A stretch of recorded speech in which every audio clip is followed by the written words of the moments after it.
अस्सलाम वालेकुम दोस्तों, अगर आप टिकटॉक और यूट्यूब चलाते हैं तो आपने रजब भट्ट और जुल्करनैन की लड़ाई के बारे में जरूर सुना होगा।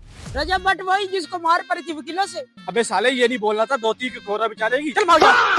तो ये असल में लड़ाई है किस चीज की, ये मैं आज आपको इस वीडियो में क्लियर कर दूंगा। अरे भाई, आप तो फिल्म और मूवीज में रिव्यू देते हो, ये किस टॉपिक पे वीडियो बना रही हो आप? अरे भाई, मुझे पता है कि मेरा चैनल मूवीज के रिलेटेड है, लेकिन क्या ये दोनों किसी फिल्म से कम है क्या? हाँ भाई, बात थोड़ी एकदम ठीक है। तो चलिए इनकी कॉमेडी लाइफ को बचपन से स्टार्ट करते हैं। सबसे पहले मैं आपको बताता हूँ कि फाइट स्टार्ट कहाँ से होती है। तो फाइट कुछ ऐसी होती है कि जो रजब भट्ट साहब है वो अपनी बीवी ईमान को तलाक दे देते हैं। I'm done with this marriage.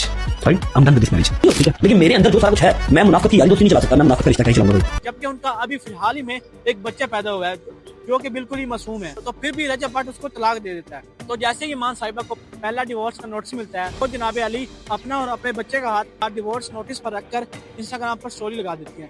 फिर ये बात आग की तरह फैल जाती है। ईमान को तलाक का नोटिस रजब भट्ट ने आखिरकार रजब ने रमजान जैसे मुकद्दस कुछ नहीं होगा। रजब ने ईमान को तलाक भाई ईमान को अपने बाप बच्चा रजब का मुझे रजब ने तलाक दिया। सारे इन्फ्लुएंसर व्यूज की खातिर इस पर वीडियो बनाते हैं, जैसा कि मैं। तो रजब भट्ट साहब जहाँ होते हैं वहाँ व्यूज भी होते हैं और रोले भी होते हैं। ये बात उड़ती उड़ती पहुंचती है कबल आफ्ताब के पास। तो वो मैम साहिबा पता नहीं नशे में थी या कैसे थी, वो स्टोरी लगा देती हैं तो रजब भट्ट यूं है और नाम तो नहीं लेती वरल वो, लेकिन बगैरत लोगों के साथ फिरता है, यानी उसके दोस्तों को इनडायरेक्टली बगैरत कहती है। इसमें ना आपकी सराउंडिंग भी मैटर करते हैं कि आपके इर्द गिर्द कौन से लोग हैं। अगर आपके इर्द गिर्द बगैरत लोग हैं तो रजब भट्ट को ये बात बहुत बुरी लग जाती है।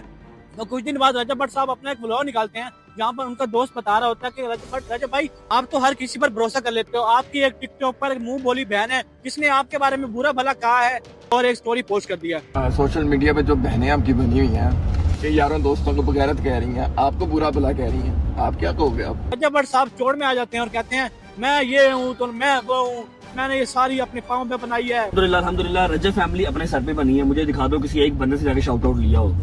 रजब भट्ट साहब कहते हैं कि इनको इस वजह से गुस्सा है कि इनके शोहर जो है 10-10 साल से वीडियोस बना रहे हैं, लेकिन शोहरत मैंने 2 साल में हासिल कर ली है, वो ये सारी जिंदगी हासिल नहीं कर सके।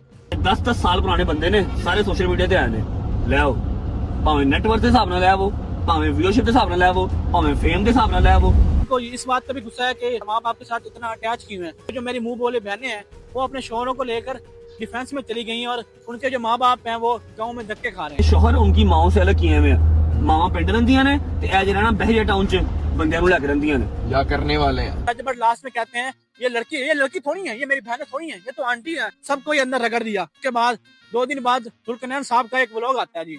जुल्करनैन साहब के सारे पिछले व्लॉग मिला लो फिर भी उस व्लॉग के व्यूज पिछले सारे व्यूज के मुकाबले में ज्यादा हैं। उसके बाद जी जुल्करनैन साहब उस व्लॉग में कहते हैं जी रजब भट्ट साहब तो हमारे बिना कुछ भी नहीं था, उसने हमारे से शॉर्ट आउट लिए हैं, वो तो हमारे बिना वो तो अपनी शादी नहीं करवा सका, कमल आफ्ताब ने उसकी शादी करवाई है और ये पैसे उसको पैसे लेके दिए, उसको ये लेके दिए, तो हमारे बगैर तो उसको कोई फर्नीचर नहीं देता। जब अपना पहला घर बनाया था ना, इसके पहले घर में भी फर्नीचर इसका दिलाने के लिए मैं इसको अपने साथ लेकर गया था अपने दोस्त के पास, हनान के पास। वहाँ पर मैंने इसको फर्नीचर दिलाया, हनान के आगे हाथ जोड़े कि प्लीज इसको थोड़ी बहुत रियायत कर दे, इसके साथ थोड़ा बहुत लैप कर ले, थोड़ी बहुत ये पैसे दे देते हैं तो इसको फर्नीचर दे दे इसके नए घर का। तो हनान ने मेरे कहने पर तुझे तेरे नए घर का फर्नीचर दिया। फिर उसके बाद जब तूने दूसरा घर जहाँ पर अभी आप रहते थे, देख जिस फर्नीचर पर तू सो रहा है ना, वो भी तुझे मैं ही अपने साथ लेकर गया था और दिलवा कर लाया। मतलब मेरी जान तेरी इतनी औकात ही नहीं थी कि तू अपनी शादी भी कर सकता। तेरी शादी के कपड़े, तेरी वाइफ का मेकअप, तेरी वाइफ के कपड़े, ये सारी की सारी चीजें ने तुझे कोलैब में दिलवाई थी। अच्छा यार, एक वो है रजब फैमिली व्लॉग वाला, देखो जरा, उसका भी निकाह है उससे। पर कहा तुम खानदानी बंदे नहीं हो, और जुल्करनैन साहब ने उसके काफी राज खोल दिए। 2 साल पहले रजब भट्ट और अनस अली की एक फाइट हुई थी।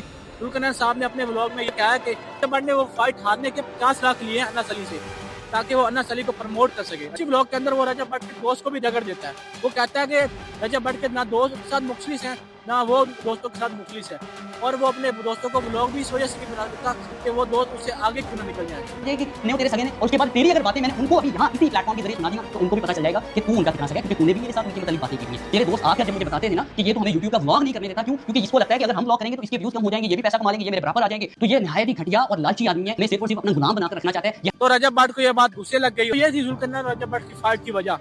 असल में रजब भट्ट को चाहिए था कि वो अपनी डिवोर्स को पब्लिकली लाता ही नहीं।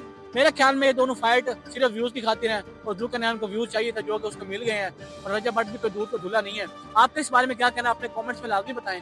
मिलता है किसी और वीडियो में, तब तक के लिए अपना ख्याल रखें। अल्लाह हाफिज़।